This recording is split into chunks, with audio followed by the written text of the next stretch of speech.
తెలుగు జాతి ఆత్మ గౌరవం కోసం ప్రాణత్యాగం చేసిన అమరజీవి పొట్టి శ్రీరాములు స్ఫూర్తితో నవ్యాంధ్రప్రదేశ్ రాజధాని అమరావతిని ప్రపంచ స్థాయిలో నిర్మించి తీరుతాము అని ముఖ్యమంత్రి చంద్రబాబు ఉద్ఘాటించారు. భాషా ప్రయుక్త రాష్ట్రాల ఏర్పాటుకు కారణమైన పొట్టి శ్రీరాములు 125వ జయంతి సందర్భంగా ఆయన 58 రోజుల నిరాహార దీక్షకు గుర్తుగా అమరావతిలోని సాకమూరు పార్కులో ఏర్పాటు చేసిన 58 అడుగుల భారీ విగ్రహాన్ని చంద్రబాబు ఆవిష్కరించారు. ఈ విగ్రహానికి స్టాట్యూ ఆఫ్ సాక్రిఫైస్ అని నామకరణం చేస్తున్నట్లు ప్రకటించారు. ఈ కార్యక్రమంలో ఉప ముఖ్యమంత్రి పవన్ కళ్యాణ్, మంత్రి నారా లోకేష్, కేంద్ర మంత్రి పెమ్మసాని చంద్రశేఖర్, రాష్ట్ర మంత్రులు టీజీ భరత్, నారాయణ, సవిత, బీజేపీ రాష్ట్ర అధ్యక్షులు మాధవ్, పలువురు ఎమ్మెల్యేలు, నేతలు పాల్గొన్నారు.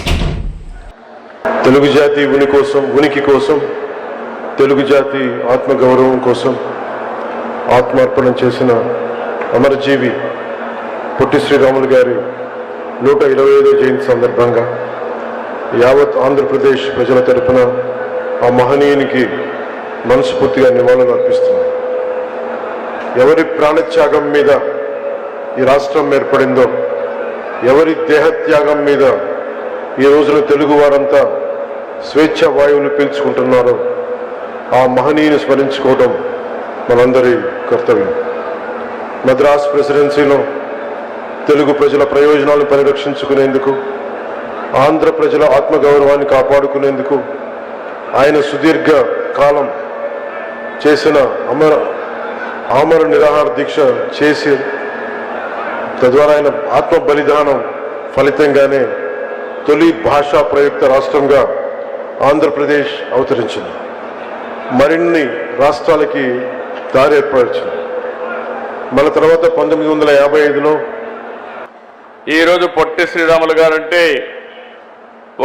ఒకే కులం వ్యక్తి కాదు, అందరి వాడనే ఉద్దేశంతో ప్రతి ఒక్కరూ ముందుకొచ్చి ఈ విగ్రహం కోసం కృషి చేశారు. కృషి చేసిన ప్రతి ఒక్కరికి మనస్ఫూర్తిగా నమస్కారాలు, అభినందనలు, శుభాభినందనలు. ఈరోజు ఒక చరిత్ర. ఆ చరిత్ర ఈరోజు మనం ఒకసారి చూస్తే మొట్టమొదటిసారిగా ఆంధ్ర రాష్ట్ర సాధకులు అమరజీవి పొట్టి శ్రీరాములు గారి జయంతి సందర్భంగా నివాళులర్పిస్తూ సభను ప్రారంభించుకుందాం. మీ అందరి ఉత్సాహం చూసా, వచ్చినప్పటి నుంచి ఇప్పటికి కూడా ఎంత ఉత్సాహంగా ఉన్నారంటే మీ పట్టుదల చూస్తే నాకు చాలా ఆనందంగా ఉంది. అలాంటి మీ అందరికీ నమస్కారాలు. ఈరోజు విగ్రహం చూశాం, 58 అడుగులు, 58 రోజులు, ఇంకొక 48 అడుగులు ఎత్తు పెట్టారు, అంటే 106 అడుగుల ఎత్తు. దాని పైన ఎక్కి చూస్తే మొత్తం రాజధాని అంతా కనపడుస్తూ ఉంది.